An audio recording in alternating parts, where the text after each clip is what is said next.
Hi, I'm Roger and I want to help you get the best from your home electronics and entertainment stuff. This is the second video in a 4-part series, and in the first part I talked about how to connect any audio system up to a smart TV, a modern smart TV, to improve the sound. Now you might be watching this because you tried the things I showed you in part 1 and it didn't work for you first time. Or you may have bought a new soundbar or surround sound system, and after hours of frustration, you still can't get it to work the way it says it should in the manual. Either way, you're in the right place because I'm going to show you how to get it all working perfectly. Now, HDMI ARC works like a dream once you've got it set up and working correctly.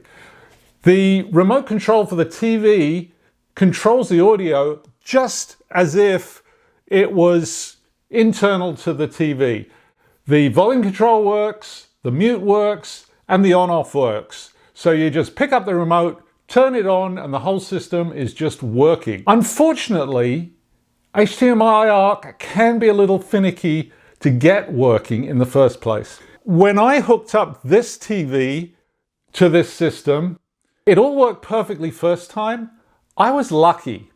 And one of the reasons I was lucky is because this TV, which is a Vizio, came with all the features needed for HDMI ARC and CEC to work, pre-configured out of the box, turned on, ready to go. That's not the case with all brands of TV.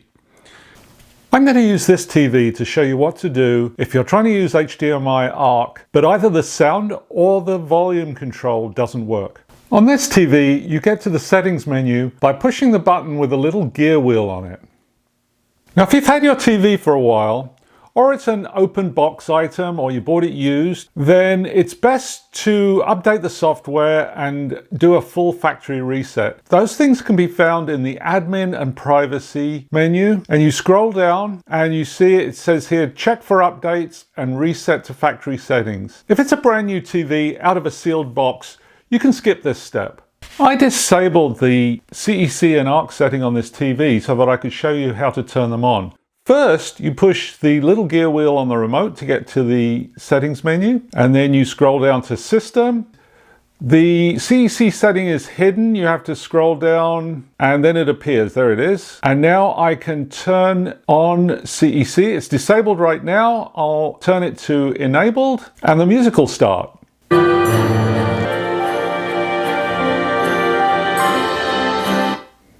And you can see this was controlled by the TV remote now, so everything is working just fine. Not every TV is this simple. Some require you to turn on CEC and ARC separately, and I'm going to show you this on a Sony TV next. Now we're going to be talking about the setup menus on other brands of TVs, and for illustration we're going to use a Sony.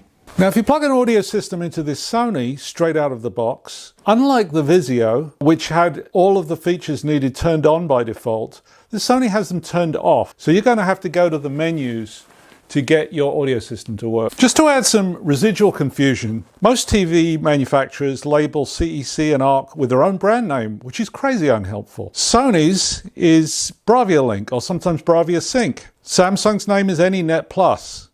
LG is Simple Link, Sharp is Aquaslink, Panasonic is Viera Link, and Philips is EasyLink. CEC is a standard just like Bluetooth or HDMI that they all use, and it works the same whatever they call it.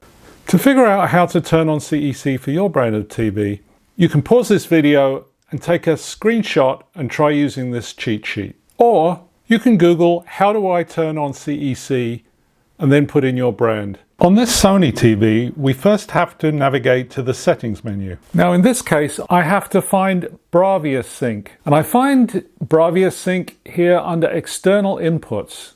And I go to Bravia Sync settings. And there's an item here labeled Bravia Sync Control, which is turned off by default. Turn this on. And now, if I go to the sound menu, the third item down here is how you turn ARC on. So it says output sound from Bravia Sync compatible external speakers if detected when the TV is powered on. And I need to turn this on. And now this will work on external audio. Let's check this out using my test video. We're using the TV remote to unmute the sound.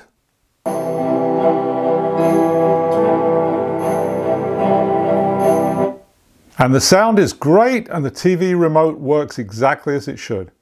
If you've gone through the setup of your TV for HDMI ARC audio and you've done it correctly and it's still not working, then the first thing to do is double check that the HDMI cable between the audio system and the TV is plugged into the special ARC socket both in the audio system and the TV.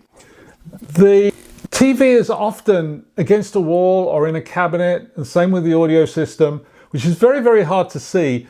The HDMI sockets are all physically the same, so it's easy to get the cable into the wrong socket. While you're back there, do check the audio cable. This one came out of a junk drawer and it's got all kinds of nicks and kinks in it. Even if it works for video, the HDMI cable may not work for audio because they use different wires. So try replacing the cable and see if that helps. If you've confirmed that all your cables are connected in the right places, the cables are in good condition, all the settings are right, and it's still not working, either you don't get sound or the remote doesn't work, then you could be experiencing what's called an HDMI lockup. I've had a bit of luck a couple of times. On one TV I was able to turn the CEC off and then turn it back on again, and then everything worked. On another TV, a Samsung TV, I was able to just reset the audio to the factory settings. There was a setting in the sound menu that allowed you to do that on a Samsung TV. But otherwise, unfortunately, you're going to have to turn all the equipment off, pull the plugs out from the wall, remove all the HDMI cables, and just leave it for 10 minutes at least. And then you start by turning the TV back on, you turn the audio system back on, and then you connect the HDMI cable between the ARC socket on the audio system and the ARC socket on the TV. So this is the first connection you make. Then you can start connecting your cable box, your video streamers like a Roku or an Apple TV, and your DVD Blu-ray players. Connect them up in that order and then see if everything works. If everything still fails to work after your HDMI connection has been completely reset and refreshed, then you may just have an incompatibility between equipment. Unfortunately, not every piece of HDMI equipment works with every other piece of HDMI equipment. I once had a soundbar that just refused to work with one particular brand of TV. And of these 3 HDMI ARC adapters, only one of them worked with a Panasonic TV, even though all of them worked with Sony, Samsung, and Vizio. So if you've just bought something and it doesn't work, return it, get another brand, and that'll likely work. Otherwise, if it's something you've had for a while or you've just picked up on eBay, then an optical connection is your best solution. And I'm going to talk more about optical connections in video 3. So if everything you've tried so far has failed to get you super high quality sound, then watch video number 3. If you like this video and found it helpful, then give me a thumbs up.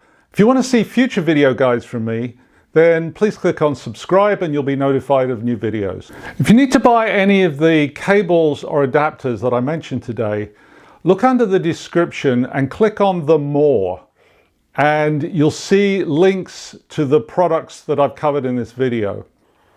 If you click on those links and buy through those links, it won't cost you any more, but it will help to support this channel, and I'll be able to buy more devices that I can test and then pass on to you how to get the best out of them.